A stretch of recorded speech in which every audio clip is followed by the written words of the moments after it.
Russia is about to elect a new president. There's no doubt who it's going to be.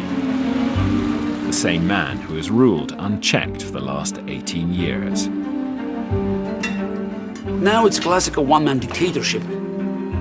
That's what always happens with dictators. You look at Hitler and Stalin, it's always, step by step, step by step. The real Vladimir Putin remains an enigma. So who is the world's most powerful and feared leader? We talk to the presidents he has threatened. He said, your friends are making lots of nice promises to you, but they never deliver. I don't promise you anything nice, but I always deliver. The Western leaders whose vulnerability he has exploited. Putin has invented new kinds of warfare, which Western countries are still struggling to come to terms with. What is called this full spectrum capability. And the inner circle of intimates who made him president in the first place. Первое, я бы сказал, что Путин очень слабый человек. Второе, это человек завистливый и алчный. Ну и третье, это человек, который постоянно врет. Vladimir Putin's psyche has been forged on the anvil of absolute power. The consequences for the future of the world are nothing if not significant. It's not if Putin would attack, it's only when and where.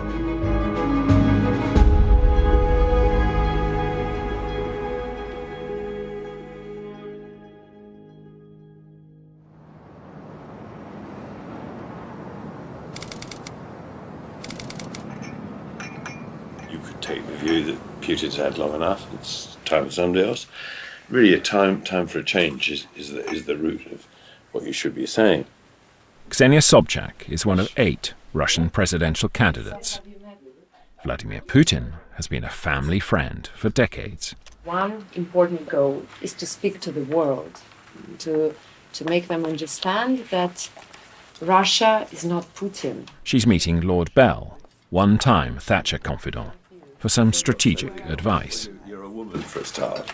That gives you an immediate advantage over Putin. That's and over sure. every other contestant. Young one. Yeah. It wasn't true of Thatcher. Thatcher had never thought of herself as a woman. So she saw herself as a politician. That's true. I've actually met her in St. Petersburg, and I know you worked with her. Yeah, I can imagine that. But Sobchak knows her family friend all too well. He isn't going to allow her to win. After elections, I hope it will be a big result, but we understand that chances of winning are quite minimal right now, so to say. But Don't never say that, though, will you? yes, I am saying it. You should always tell people you're going to win. You want people to vote for you because you're going to But win. in Russia, people know that Putin will win. He created the system that allows only him to win, so the system is unfair.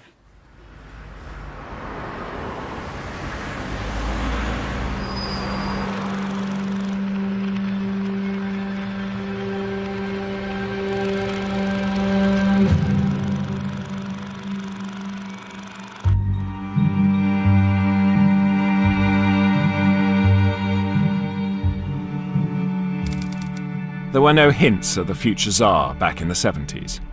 Born to poor parents in a tough suburb, he fought his way to university and then a lowly KGB post. But that only lasted as long as the Soviet Union. Самого Путина, а знал я его очень давно, с 92-го года, мы жили соседями на даче, то есть вот через забор. То есть моя дача здесь, его здесь.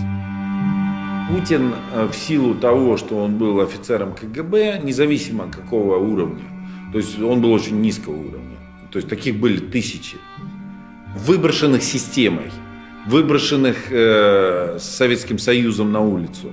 У Путина не было амбиций, у него не было никаких амбиций, ни карьерных, не было амбиций ни каких-то политических, это вообще об этом речи не было. И случайно Путин попал, собственно, в мэрию и так далее. In the chaos of the time, Mayor Anatoly Sobchak needed a tough guy, and the KGB officer fitted the role perfectly. From being a grey-faced KGB agent, just a servant of the state, he becomes a personality, and so the ego starts to grow. Struggling to understand the unfolding enigma of Vladimir Putin, successive world leaders have turned to one man for answers, a respected authority on power and the mind. The human brain has a single reward network, a single feel-good network that gets switched on whenever we feel paid a compliment, whenever we have sex, whenever we take cocaine, and whenever we have power and great success. What happens is you get a surge of intense pleasure and satisfaction from the stimulus, but as you repeat that at a high level, the brain needs more and more to achieve the same effect. That's called tolerance. It's an insatiable appetite. I don't think Putin was born to be an emperor. His brain was profoundly changed by the power he managed to get.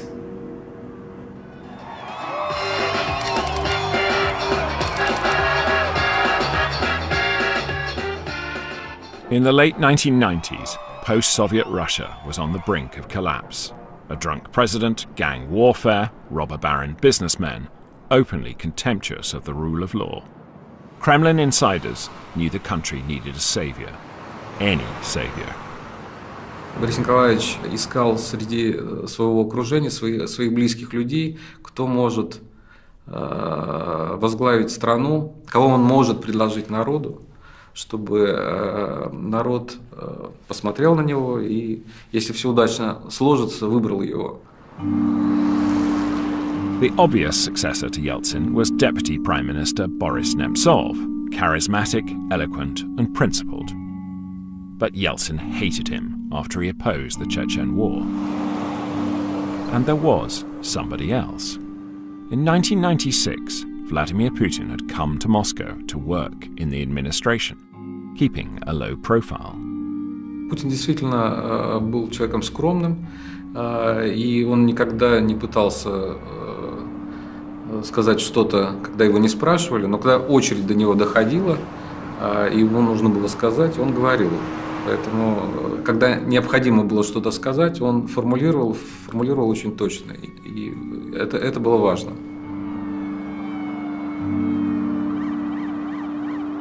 Я строил машину, которая должна выбрать президента, независимо от того, кто этот человек.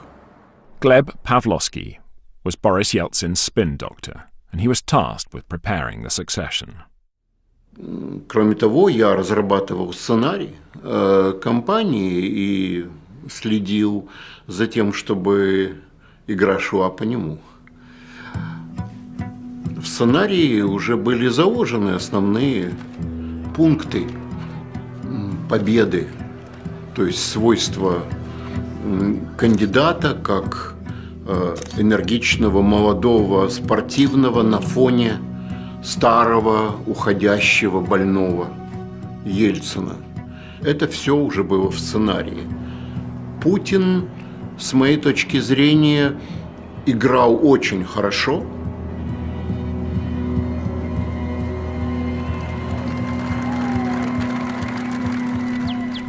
То есть лично я пытался уговорить Путина стать президентом. Now he's locked in a bitter legal conflict with Putin's government. But back in the 90s, his old dacha neighbor was also a Kremlin insider.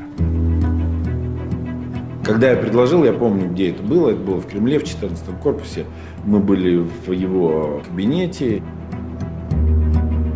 Путин ответил категорически нет, что я этого не хочу. Это была для него нереальная абсолютно ситуация. Выборы должны были произойти летом. Я понимал, что Путина, которого не знает ни один человек в России, сделать кандидатом за 6 месяцев. И моей идеей было то, что нужно просто Ельцину уйти. Тогда Путин остается исполняющим обязанности президента. То есть он, по сути, уже становится без выборов президентом. И так случилось.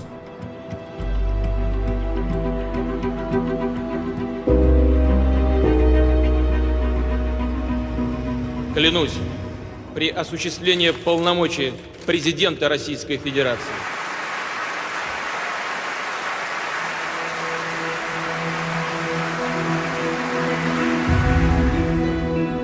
If you're made president, that's one big rush.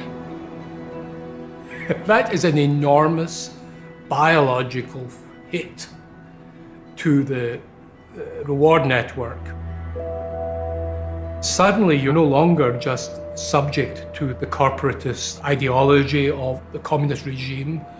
That regime is dead. You're now in charge of a new regime. That is a rush to the brain. That is a rush to the brain. You have not been brought up with the notion that there are constraints in power. You know, you've been brought up in a system there's no democracy to it.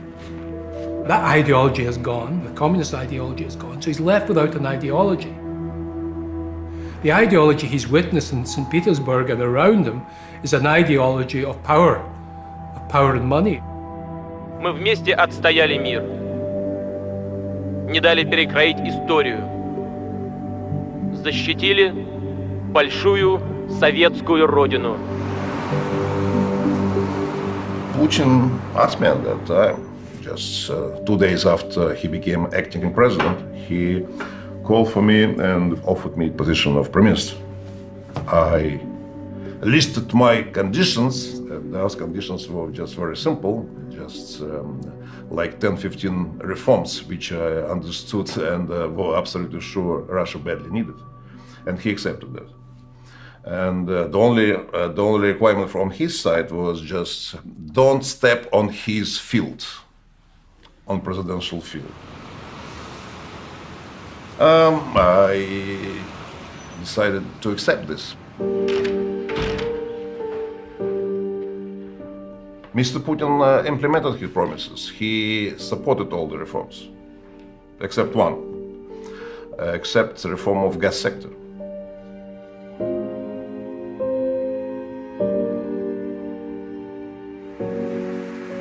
I first met him early in the year 2000.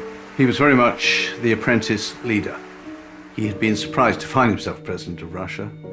When he became president, everybody in Moscow was saying, "Who is this man?" He had no political background. He'd hardly ever made a political speech. He was quite nervous, but also very sharp. He selected Tony Blair as the first foreign leader that he wished to meet, because at the time Tony Blair was the preeminent leader in Europe, was at the height of his popularity. And in a sense, one felt that Putin was trying to learn from Tony Blair how to be a political leader. My impression of this was he was a guy who was in charge, who was comfortable in his skin. And of course, Tony Blair was the same. So there was a lot of testosterone around. Tony, one of the reasons he was so successful was he has a very strong sense of who he is and who he was. And also, he likes himself and he likes his body. I mean, neither will thank me for saying this, but they are actually remarkably similar in many ways. Putin said, "I want to make Russia a strong state again, and I want to reconnect it with the West." And he spent a lot of the next 3 to 4 years trying to get a seat at the top table of world and Western leaders. Question to President Bush, is this a man that Americans can trust? I'll answer the question. I looked the man in the eye. I found him to be very straightforward and trustworthy. I was able to get a sense of his soul. The sight of their president back on the world stage, his team's success in stabilizing the country's battered economy, led to soaring personal approval ratings, but also a desire for personal compensation. Тогда речь не шла там о миллиардах и так далее, но Путин понимал, что вот он какое-то время побудет, сейчас обязательно найдут кого-то другого, но он должен получить за это компенсацию очень большую,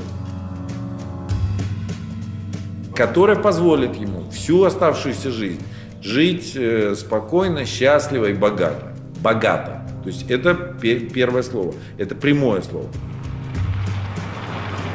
Но главное, что я хочу сказать, что Путин был очень бедный. То есть реально Путин был очень бедный. То есть я очень хорошо знаю его жену, я знаю его семью, я знаю его детей. Я помню, что первые компьютеры его детям я просто пошел, купил в магазине и подарил, потому что у них не было компьютера.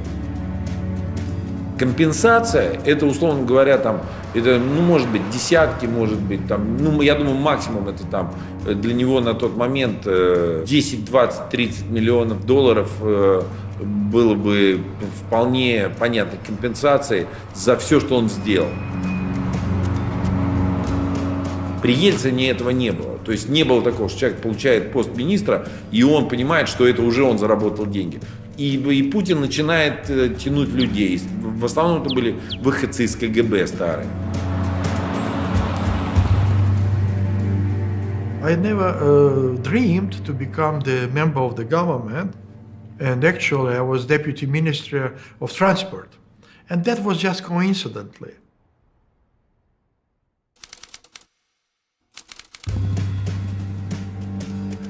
You know, the lazy argument in the West is that you only got these posts because you were a neighbor of Vladimir Putin. Quite contrary. Quite contrary.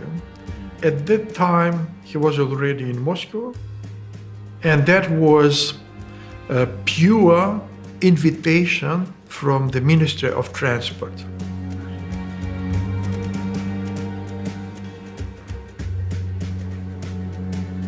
It wasn't only a reward for a job well done. Ministers' rising compensation was a reflection of others' vast wealth. At that time, 46% of entire GDP of Russian Federation was produced by companies, privatized companies, which actually belong to 8 families in Russian Federation. It is not known. You are the first to whom I am telling this openly. And what is the danger of an economy that is controlled by 8 people? Same like all over the world. Inequality. Just inequality. Putin now trained his sights on those 8 men, the oligarchs.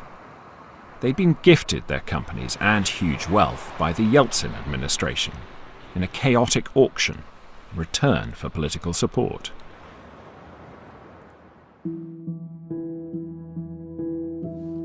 Early in 2003, the president engineered a gladiatorial clash. On the one side, the man who ruled Russia. On the other, the men who owned half of it. The chosen topic of conversation: corruption. A double-edged sword. Думаю, что время от времени нам вообще полезно собираться. Вот это государство вы сами и формировали. В значительной степени через подконтрольные вам политические и околополитические структуры. Поэтому меньше всего, наверное, нужно кивать на зеркало. Mikhail Khodorkovsky was the spokesman for the oligarchs, the 4th richest man in the world, suspected by the Kremlin of wanting to turn wealth into political influence. В 2002 году боюсь, что основные развилки уже были пройдены. Но, наверное, если бы я лучше понимал суть этого режима, именно как преступной группировки, я бы, наверное, мог бы лучше противодействовать этому режиму. I didn't pay much attention at that time because just it was announced that there would be a meeting devoted to corruption, and oligarchs team offered to Mikhail Khodorkovsky to make a presentation on their behalf. Если вы посмотрите на следующий слайд, то масштабы коррупции в России в районе 30 миллиардов оценивается долларов. Это 10-12% ВВП. Причем вопрос конкретно идет о коррупции государственных чиновников. Спасибо большое, Михаил Борисович. Позволю себе некоторые вещи отметить, прокомментировать. Вот, спасибо вам за эти слайды. And then Putin exploded a little bit and saying how all of you, and you particular, Khodorkovsky, got your wealth. Некоторые другие нефтяные компании, как, например, компания ЮКОС, имеют сверхзапасы. Как она их получила, это вот вопрос в плане обсуждаемой сегодня нами темы. I arranged this meeting. You arranged it? Yes. What? Yeah. Просто на самом деле это было такое недопонимание двух людей. То есть Ходорковский не понял, что он сказал, потому что он не знал Путина. Он пытался ему что-то сказать, но в обратную сторону это было воспринято как просто жесточайшее оскорбление его. Потому что на самом деле Ходорковский говорил какие-то глупости, реальные глупости. Понимаете, вам трудно представить сейчас, а мне, что я этого мог не понимать тогда. А мне тогда было очень трудно себе представить, зная до этого Горбачева, зная до этого Ельцина, зная до этого Примакова и так далее. Я знал всех этих людей, кто-то из них был хороший, кто-то из них был плохой, кто-то из них был ужасный, но при этом это были все-таки политические лидеры, для которых вопрос политических решений, вопрос страны стоял, во-первых. Я абсолютно не мог себе представить, что я столкнусь с ситуацией, когда президент страны думает о личных деньгах. Khodorkovsky's fatal mistake was that he chose a massive oil deal as his major example of corruption. A deal which, it turned out, his president knew everything about. Mr. Putin started to explain me in the many details. He knew everything in details. That was brought me to the understanding that something wrong started to appear. That he knew about the terms of this transaction. Михаил, он советовался со мной. Я сказал, а если не только Сечин, но и Путин был в доле этого отката от продажи северной нефти. Это было накануне вечером дома. И Михаил сказал, я никогда не поверю, что президент такой страны может получать взятки в размере 100-200 миллионов долларов. Я просто не понимаю, зачем. И он ошибся. В том числе и, значит... Путин он настолько, это по сути, пожалуй, было, первый раз я видел его таким взволнованным после этой встречи. Я показал ему так, сказал, я обойду просто, выйду со всеми и приду.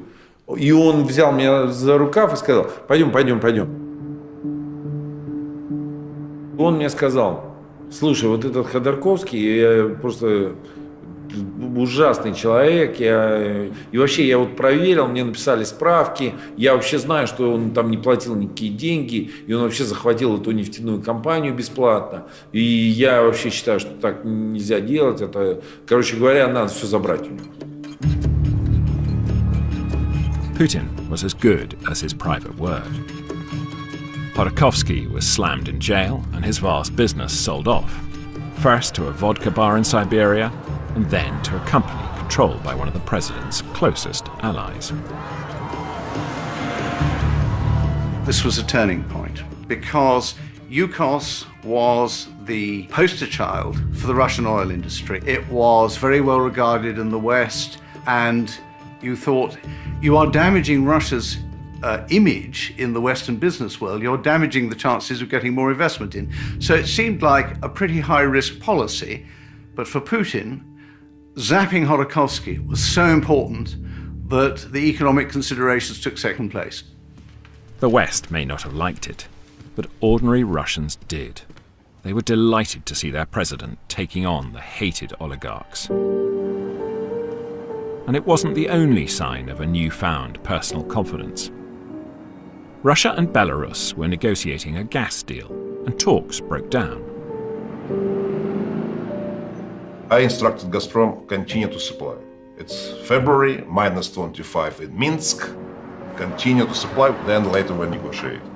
And next morning, just Prime Minister of Poland calling me, Prime Minister of Lithuania, just the governor of Kaliningrad region. What's going on? We have no gas. Because just they were on the same line, on the same pipeline. President of Gazprom, he said, Putin instructed me to cut supplies. And then we were shouting to each other. So what did you say? He said he didn't respect, Lukashenko didn't respect me.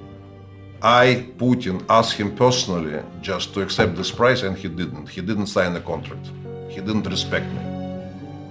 2 weeks after I was fired. The whole cabinet was fired just 2 weeks prior to elections. Stability at home, his vast country once again at peace, and a cabinet under his direct control. It looks like the new president has single-handedly reversed the years of decline.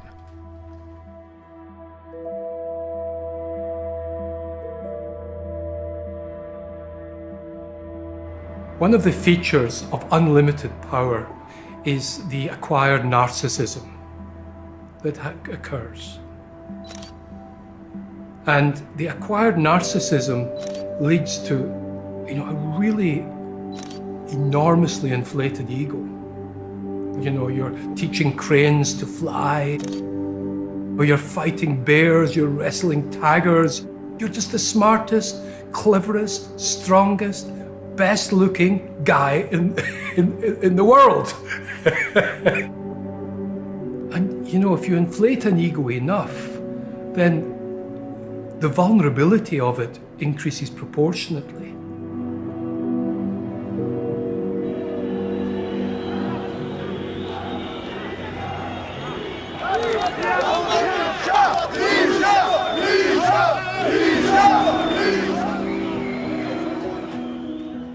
Then trouble broke out where he least expected it.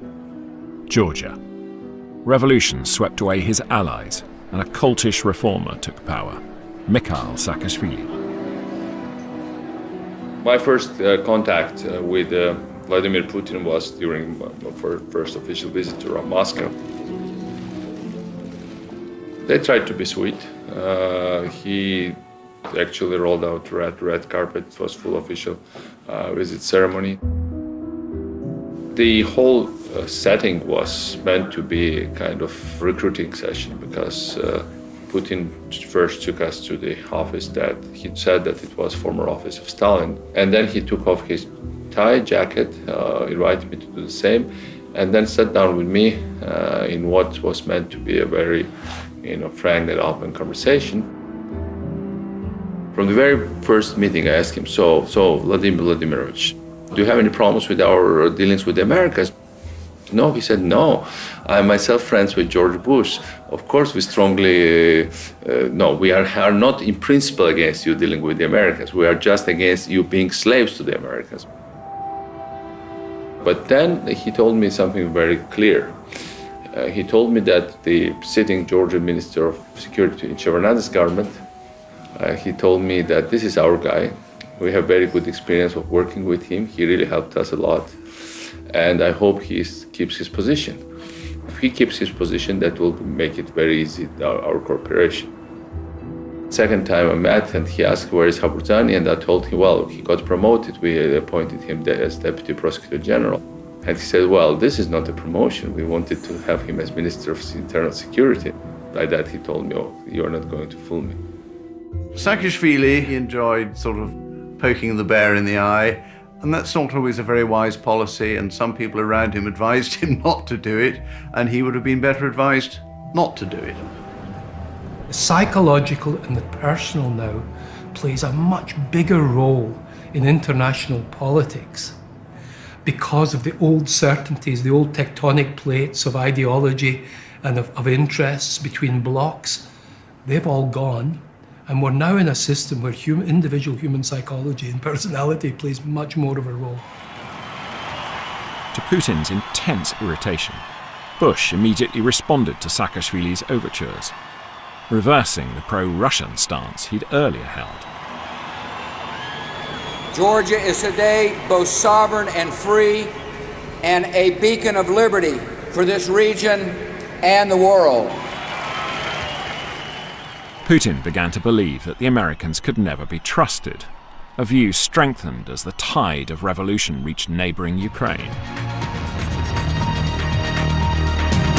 Now to the political crisis in Ukraine. The Orange Revolution pitted Putin's man, incumbent Viktor Yanukovych, against challenger Viktor Yushchenko, who the Kremlin thought was a US puppet. At the polls, Yushchenko won, despite the best efforts of Putin's personal spin doctor. Я не вел кампанию, хотя очень многие считают, что это я ее вел. Но Янукович не был моим выбором. Он был ужасен. Я делал то, что мог, но, как известно, все это кончилось очень плохо. Путин считал, что это все сделали американцы. Я бы сказал, что Путин был в этом уверен на 100%, а я на 70%. Это была на самом деле открытая борьба, в которой Москва проиграла.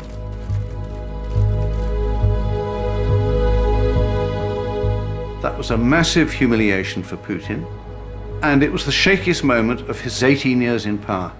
For 3 months after that, people in Moscow were actually asking whether he would last to the end of his presidential term. It was a huge defeat for him, because he was perceived as sort of having lost Ukraine. It's a defeat the president has never forgotten and never forgiven. He could never trust the West again. A perception its politicians, glorying in democracy's victory in Ukraine, only strengthened.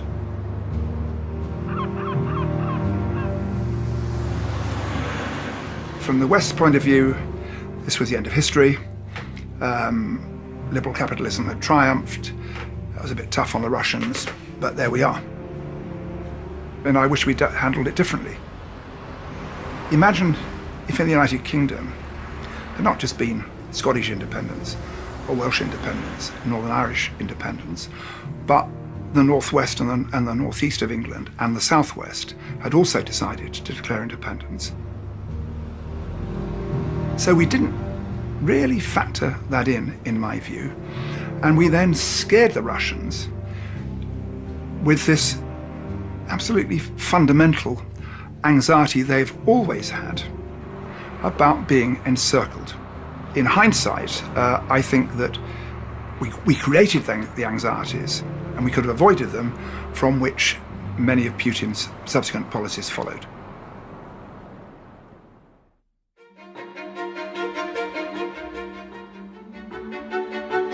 In 2005, everything changes. Vladimir Putin turns inward, back to Russia and its people. Gone modernization, gone attempts to woo the fickle West.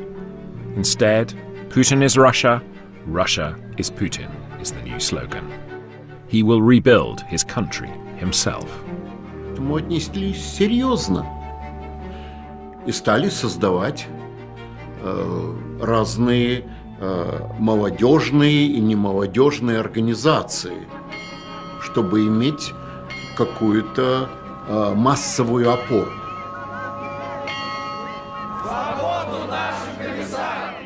But there's a looming problem. In 2 years' time, Putin has to stand down. A new president is to be elected, and liberal opponents are already starting their campaigns, notably chess grandmaster Garry Kasparov. It was a very different game from one that I've been playing before, because that was a game without a sort of clear winning combination. In 2007, there still was a chance for Putin to walk away, already probably a richest man in the world, and with massive influence, and by the way, with decent reputation. This is the world's most famous chess player, then still ranked #1.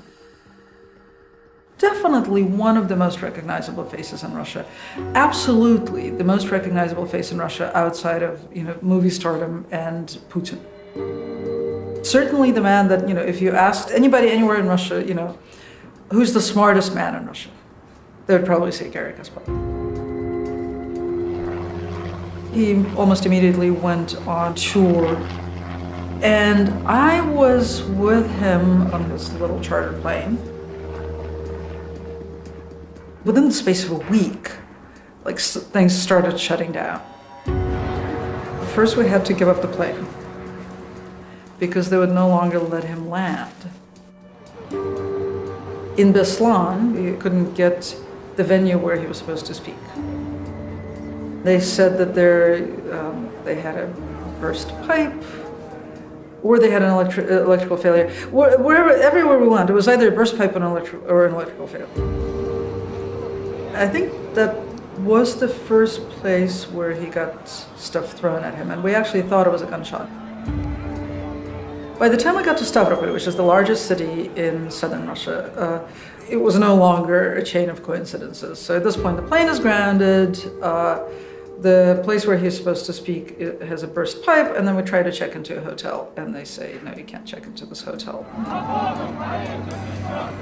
We had a dinner booked for 30 or 40 people from the local small business association. And we get to this restaurant, and there was one person there. And it emerged as we talked, she was from the small business organization, it emerged as we talked that she had lost her cell phone the day before. So she was the only one who wasn't called and threatened by the governor's people.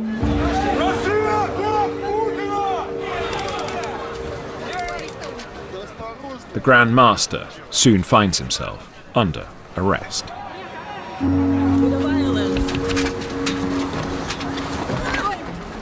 Tell your leaders that this regime is criminal, is a police state.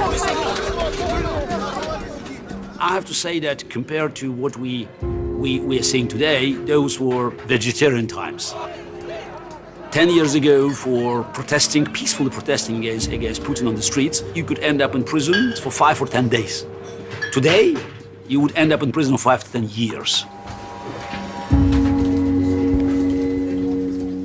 My first trial, which again, we ended up with a 40 pounds fine. But the judge there, she set up the rules for the future because everything that happened with me was videotaped. I had a videotape, I had witnesses that proved that everything that they presented in the court was a lie. She said she trusted a policeman, one policeman, a police officer, over the rest of the pile of evidence because he wore the military uniform. Активисты, молодые, которые нападали на Каспарова, это, естественно, не то, чем я руководил. И, естественно, не то, о чем Путин отдавал бы приказы. Kasparov isn't the only one trying his luck. So is Mikhail Kasyanov, keen to return to power. I decided to run. I believed at that time we had a chance. I started to run, and at that time it was necessary to collect 2 million signatures, and we did it.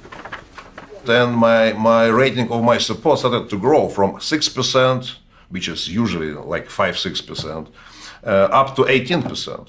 And 1 month after, just they cut me out of elections, just describing that 35 signatures out of 2 million signatures we believe not right, not correct. With no Kasyanov or Kasparov in the mix, Putin's man, Prime Minister Dmitry Medvedev, succeeds him as president. But then, in defiance of the spirit, if not the letter of the constitution, the new Prime Minister is Vladimir Putin. His country's future too important to relinquish, power too addictive to give up. That is absolutely clear for everyone in Russia, that his successor, that is simply just to keep the presidential seat warm. And he successfully implemented this goal Mr. Putin wanted him to do. This is why democracy was invented. Take anyone who is given absolute power for more than, say, 8 or 10 years, that will inevitably distort their behaviour in ways that can be very dangerous.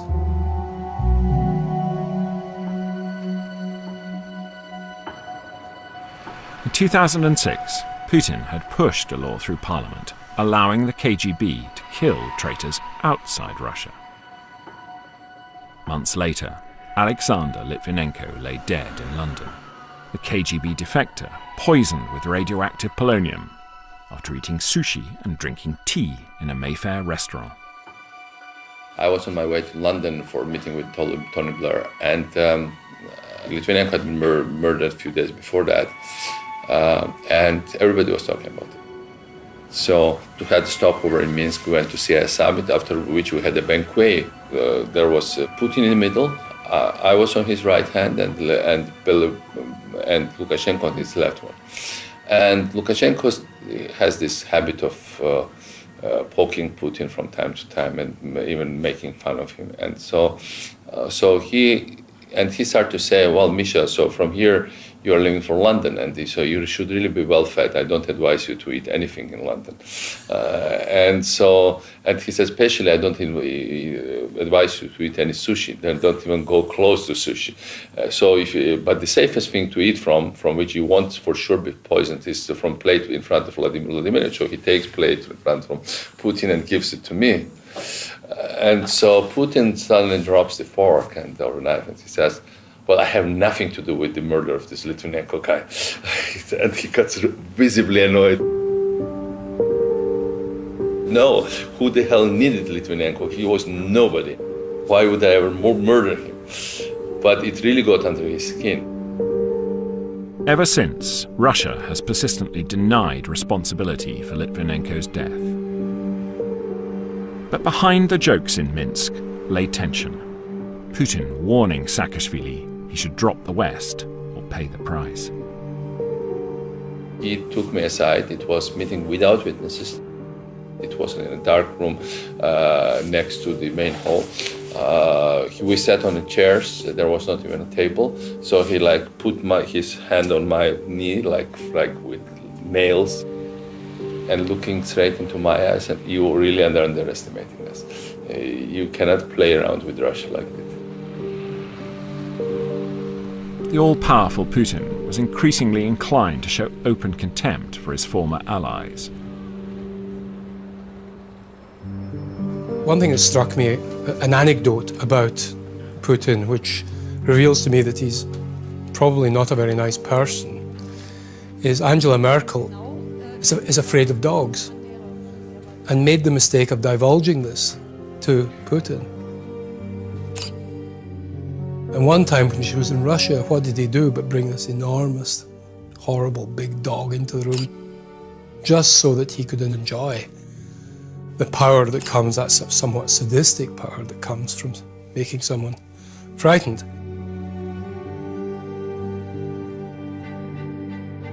In 2008, the Georgian crisis boiled over as separatists rioted in the dissident Republic of South Ossetia. The Russian army massed on the border, with Putin certain the hapless West would do absolutely nothing. It was obvious that it was basically on the edge of war. So Europeans and Americans started to make statements. Yeah, I tried to call Medvedev because Medvedev was officially the president, but then they called me back from Russian protocol and said, Vladimir Putin wants to talk to you. And Putin says, well, why are you calling Medvedev? It's me who is doing all these things, and I'm directing the whole operation. So I told him, look, we are very worried, and not only we are worried. Look at the statements. We have White House, the European Union. He said, yeah, I really saw the statements. They are really very strong statements. And he said lots of paper was spent on the statements. So he told me, Mikhail Nikolaevich, why don't you call your friends in the West and tell them to roll this paper and stick it in their asses?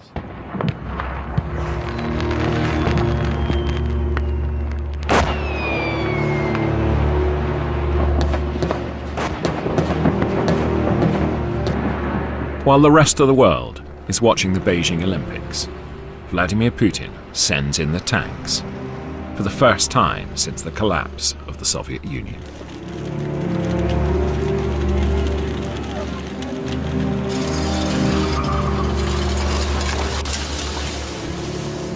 happened that that moment, finally, the Americans woke up. I have directed Secretary of Defense Bob Gates to begin a humanitarian mission to the people of Georgia headed by the United States military. This mission will be vigorous and ongoing. And one of the things that they leaked was that Cheney wanted to hit the Russians with cruise missiles.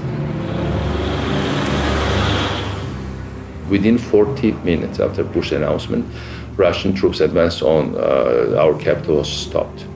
So Putin got the message. The West was horrified by the invasion and relieved at the pullback, but even a 5-day war made Russians feel their country was strong again, a firm leader at its tiller. Worried European countries decide it's time to try and be friends again. I visited Moscow and I saw then President Medvedev. This was in the period when Putin had stepped into being prime minister, while of course still holding the reins of power. Medvedev is much more a normal European politician. Talking to him is a much less, you get a much less sinister feeling, really, than talking to President Putin. I escorted him to the Olympics when he came here in 2012. I took him to the Excel Center to see the judo. I know a bit about, I've done some judo, not as much as he has. A Russian won the gold medal, which Putin enjoyed, of course, immensely because he wasn't going to go back to Moscow until he had seen a Russian win a gold medal. He was going to stay as long as necessary. We had champagne, we had we had quite a party, and we waved him off, knowing that they'd won a gold medal, with some relief that he didn't need to stay a couple of days.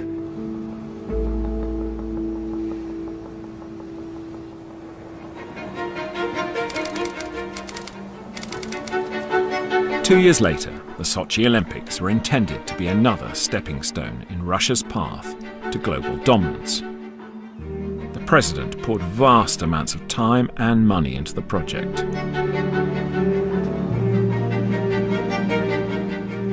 But the Games also served to distract the world's cameras from his next bold foreign policy maneuver, as Russia seized control of Crimea. Dictators never asked why. It's always why not. But we could see an acceleration if, for Hitler, it took 20 months from Berlin Olympics to annexation of Austria. For Putin, it took only 20 days. From Olympics to annexation of Crimea. Putin has developed a very clear, consistent approach in dealing with problems in those neighbors, which is to take a physical stake in them. Something which is, every time he does it, is astonishing to Western opinion. Of course, it wouldn't be astonishing anymore because he's done it several times. But it is to physically take part of one of those countries, to stop that country functioning as a sovereign state. And that is how he arrests the arrival of the growth of Western ideas. And of course was bold enough to do the same in Syria, to physically intervene, in my view, emboldened by Western failure to intervene. One of the key features of the extreme narcissism of the emperor is you lose the ability to distinguish your interests from the interests of the country. And so you and your nation's interests become identical. To the baffled West, Vladimir Putin looked arbitrary and out of control.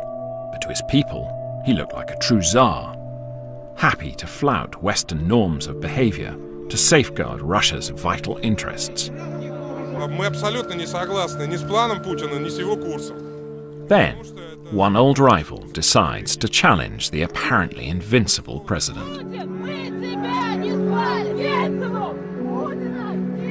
Boris himself had as close a relationship to power as anyone. For many years, he was perceived as the heir apparent to Yeltsin. And then Putin takes that place. And of course, neither of them can sort of let the other alone. Nemtsov, I think, for principled reasons, and Putin for reasons of insecurity and vengefulness. Boris Nemtsov started small.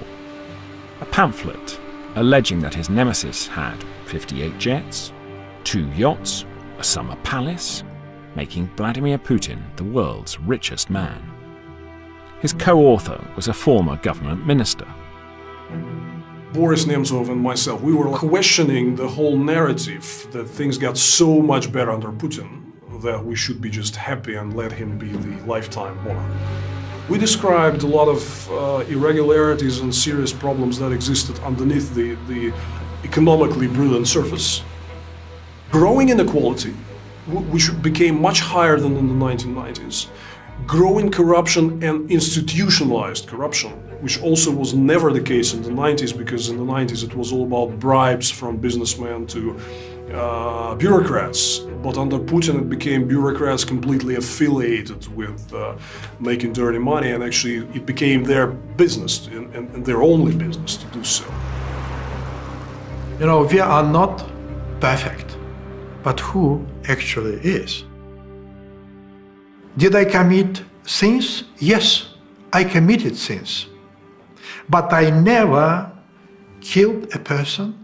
I never slapped anybody by the face, either figuratively, either, physically. And I never stole from anybody. I helped a lot. And, from time to time, it returns to me in a form of just unexpected support. Да здравствует свободная и гордая Россия! I call him Boris, but sometimes I have started to call him suspect. But he was a man with a brilliant sense of humor. He was preparing the next pamphlet devoted to the annexion Crimea. It's a very sensitive subject for Putin's regime.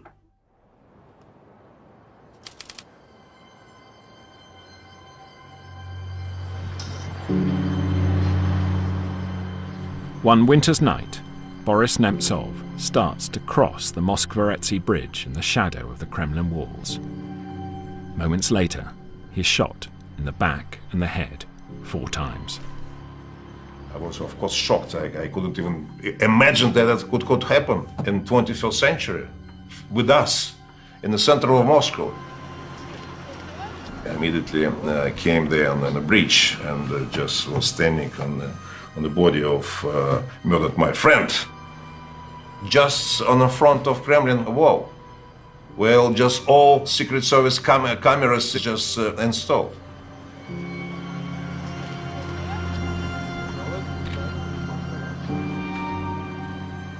I was shocked. It was a real shock for me. I didn't think it was possible. I didn't think it was possible, and I didn't know who was guilty. Despite the absence of any CCTV, Kremlin's cameras were being serviced that night. 4 men are arrested for Nemtsov's murder, one a former para. But Nemtsov's supporters doubt ultimate responsibility lies with the former serviceman. If you stand there and look at the location, and you completely understand that in this place, it cannot happen without not only the permission, but the order from a person number 1.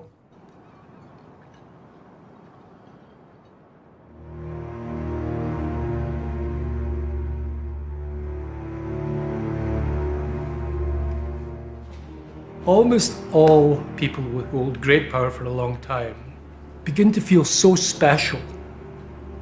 I am so amazing. God must have something to do with this. Look, I can snap my fingers and they invade a country. I have power of life and death over man and woman. George W. Bush confessed he thought that God was involved in his decision on the Iraq War. Tony Blair hinted that we chat with God now and again. Julius Caesar had himself deified and he was still alive. With unchallenged authority at home and his nearest neighbours put in their place, the president is now able to spread his influence even further afield.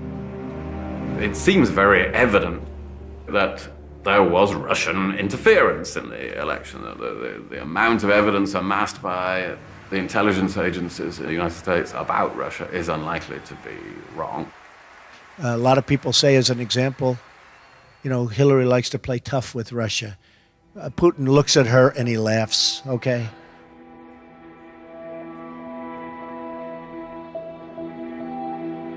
Putin's goals are strategic goals. He wants chaos because that's his breathing air. He needs chaos because that's how he install his authorities inside and outside of Russia. He doesn't want to compete. He cannot compete with the free world. But the moment it comes into wars and conflicts, he's dominant because he's very quick in making decisions. He doesn't bother about parliament, free press, and public opinion. So he immediately grabs an opportunity if it's presented. He looks at the world map looking for bargaining chips because for him it's all geopolitical casino.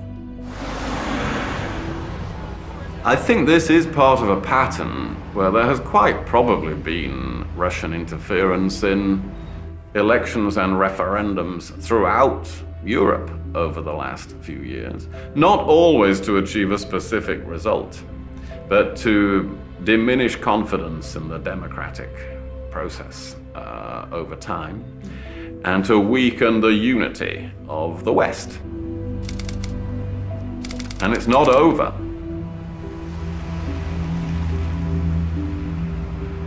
Нас никто не слушал. Послушайте сейчас. With just days to go to the election, the president announces a new global arms race, with nukes designed to elude any anti-missile system, present or future. С целью сдержать Россию не удалось.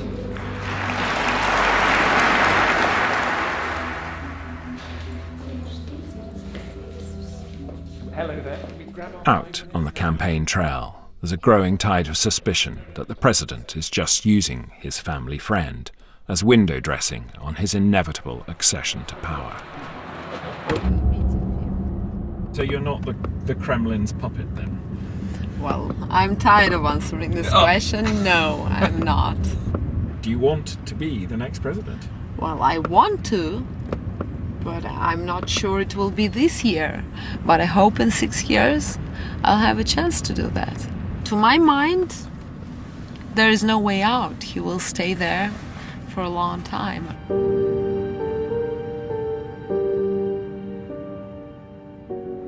Even if he could arrange a handover that guaranteed he would not suffer the fate of Gaddafi or Saddam Hussein, how do you replace the incredible mainlining into your reward network of exceptional power? There's an awful bleakness and blackness out there awaiting you.